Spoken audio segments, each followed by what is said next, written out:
ایک خوبصورت گاؤں تھا جس کا نام تھا سبز نگر۔ اس گاؤں میں ایک خوبصورت خاندان رہتا تھا۔ خاندان میں دادی، دادا، ابو، اماں اور 3 بچے علی، عائشہ اور احمد تھے۔ سبز نگر گاؤں بہت پرامن تھا۔ سب لوگ ایک دوسرے سے محبت کرتے، کھیتوں میں کام کرتے اور شام کو سب لوگ کھلی چھت پر بیٹھ کر کہانیاں سنتے۔ دادا جان ہمیشہ بچوں کو پرانی کہانیاں سناتے۔ دادا جان بچوں کبھی دوسروں کو مدد کرنے سے پیچھے نہ ہٹنا، نیکی کا بدلہ ہمیشہ ملتا ہے۔ احمد: دادا، میں بھی بڑا ہو کر سب کی مدد کروں گا۔ ایک دن گاؤں میں بڑی مشکل آ گئی۔ دن سے بارش نہیں ہو رہی تھی، کھیت خشک ہونے لگے، جانور پیاسے تھے، سب لوگ فکر مند تھے۔ امی نے احمد سے کہا، بیٹا دعا کرو کہ بارش ہو جائے۔ احمد نے آسمان کی طرف دیکھا اور دعا مانگی۔ اسی دوران گاؤں کے بزرگوں نے کہا، بارش نہ ہوئی تو ہمیں کھیت چھوڑ کر دوسرے گاؤں جانا پڑے گا۔ گاؤں کے بچوں کو یہ بات سن کر دکھ ہوا۔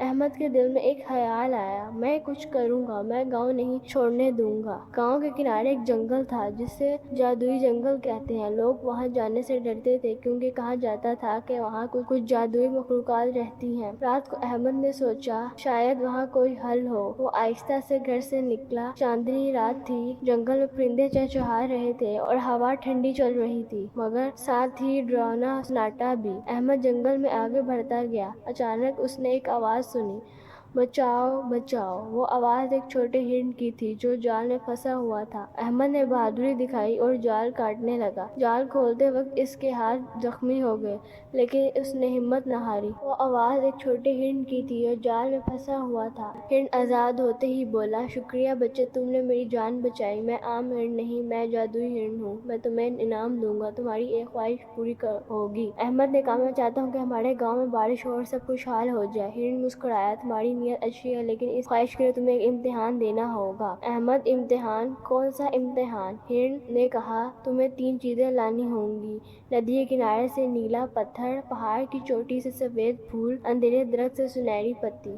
احمد نے ہمت کی اور ہرن سے راستے کا پتہ لیا۔ احمد سب سے پہلے ندی کے کنارے گیا۔ ندی کا پانی بہت تیز تھا۔ اس نے لکڑی سے ایک چھوٹی سی کشتی بنائی اور نیلا پتھر نکالا۔ پھر وہ پہاڑ پر چڑھا۔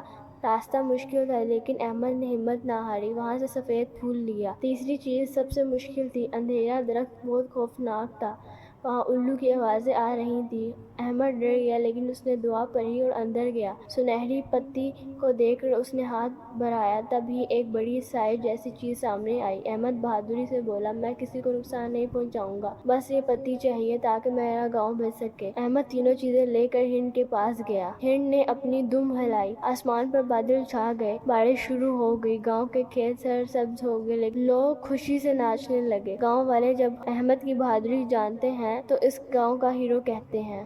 بچوں، بہادری، نیک نیت اور دوسروں کی مدد کرنے سے ہمیشہ خوشی ملتی ہے۔ ایک خوبصورت گاؤں تھا جس کا نام تھا سبز نگر۔ اس گاؤں میں ایک خوبصورت خاندان رہتا تھا۔ خاندان میں دادی، دادا، ابو، اماں اور 3 بچے علی، عائشہ اور احمد تھے۔ سبز نگر گاؤں بہت پرامن تھا۔ سب لوگ ایک دوسرے سے محبت کرتے، کھیتوں میں کام کرتے اور شام کو سب لوگ کھلی چھت پر بیٹھ کر کہانیاں سنتے۔ دادا جان ہمیشہ بچوں کو پرانی کہانیاں سناتے۔ دادا جان بچوں کبھی دوسروں کو مدد کرنے سے پیچھے نہ ہٹنا، نیکی کا بدلہ ہمیشہ ملتا ہے۔ احمد: دادا، میں بھی بڑا ہو کر سب کی مدد کروں گا۔ ایک دن گاؤں میں بڑی مشکل آ گئی۔ دن سے بارش نہیں ہو رہی تھی، کھیت خشک ہونے لگے، جانور پیاسے تھے، سب لوگ فکر مند تھے۔ امی نے احمد سے کہا، بیٹا دعا کرو کہ بارش ہو جائے۔ احمد نے آسمان کی طرف دیکھا اور دعا مانگی۔ اسی دوران گاؤں کے بزرگوں نے کہا، بارش نہ ہوئی تو ہمیں کھیت چھوڑ کر دوسرے گاؤں جانا پڑے گا۔ گاؤں کے بچوں کو یہ بات سن کر دکھ ہوا۔ احمد کے دل میں ایک خیال آیا، میں کچھ کروں گا، میں گاؤں نہیں چھوڑنے دوں گا۔ گاؤں کے کنارے ایک جنگل تھا جسے جادوئی جنگل کہتے ہیں۔ لوگ وہاں جانے سے ڈرتے تھے کیونکہ کہا جاتا تھا کہ وہاں کچھ جادوئی مخلوقات رہتی ہیں۔ رات کو احمد نے سوچا شاید وہاں کوئی حل ہو۔ وہ آہستہ سے گھر سے نکلا۔ چاندنی رات تھی، جنگل میں پرندے چہچہا رہے تھے اور ہوا ٹھنڈی چل رہی تھی، مگر ساتھ ہی ڈراؤنا سناٹا بھی۔ احمد جنگل میں آگے بڑھتا گیا۔ اچانک اس نے ایک آواز سنی، بچاؤ بچاؤ۔ وہ آواز ایک چھوٹے ہرن کی تھی جو جال میں پھنسا ہوا تھا۔ احمد نے بہادری دکھائی اور جال کاٹنے لگا۔ جال کھولتے وقت اس کے ہاتھ زخمی ہو گئے لیکن اس نے ہمت نہ ہاری۔ وہ آواز ایک چھوٹے ہرن کی تھی اور جال میں پھنسا ہوا تھا۔ ہرن آزاد ہوتے ہی بولا، شکریہ بچے، تم نے میری جان بچائی۔ میں عام ہرن نہیں، میں جادوئی ہرن ہوں۔ میں تمہیں انعام دوں گا، تمہاری ایک خواہش پوری ہوگی۔ احمد نے کہا، میں چاہتا ہوں کہ ہمارے گاؤں میں بارش ہو اور سب خوشحال ہو جائے۔ ہرن مسکرایا، تمہاری نیت اچھی ہے لیکن اس خواہش کے لیے تمہیں ایک امتحان دینا ہوگا۔ احمد، امتحان؟ کون سا امتحان؟ ہرن نے کہا، تمہیں 3 چیزیں لانی ہوں گی: ندی کے کنارے سے نیلا پتھر، پہاڑ کی چوٹی سے سفید پھول، اندھیرے درخت سے سنہری پتی۔ احمد نے ہمت کی اور ہرن سے راستے کا پتہ لیا۔ احمد سب سے پہلے ندی کے کنارے گیا۔ ندی کا پانی بہت تیز تھا۔ اس نے لکڑی سے ایک چھوٹی سی کشتی بنائی اور نیلا پتھر نکالا۔ پھر وہ پہاڑ پر چڑھا۔ راستہ مشکل تھا لیکن احمد نے ہمت نہ ہاری، وہاں سے سفید پھول لیا۔ تیسری چیز سب سے مشکل تھی، اندھیرا درخت بہت خوفناک تھا، وہاں الو کی آوازیں آ رہی تھیں۔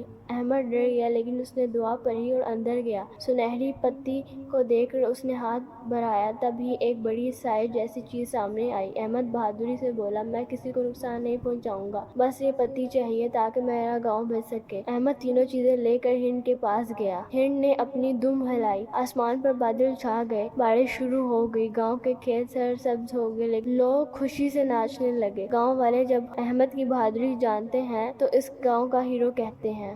بچوں، بہادری، نیک نیت اور دوسروں کی مدد کرنے سے ہمیشہ خوشی ملتی ہے۔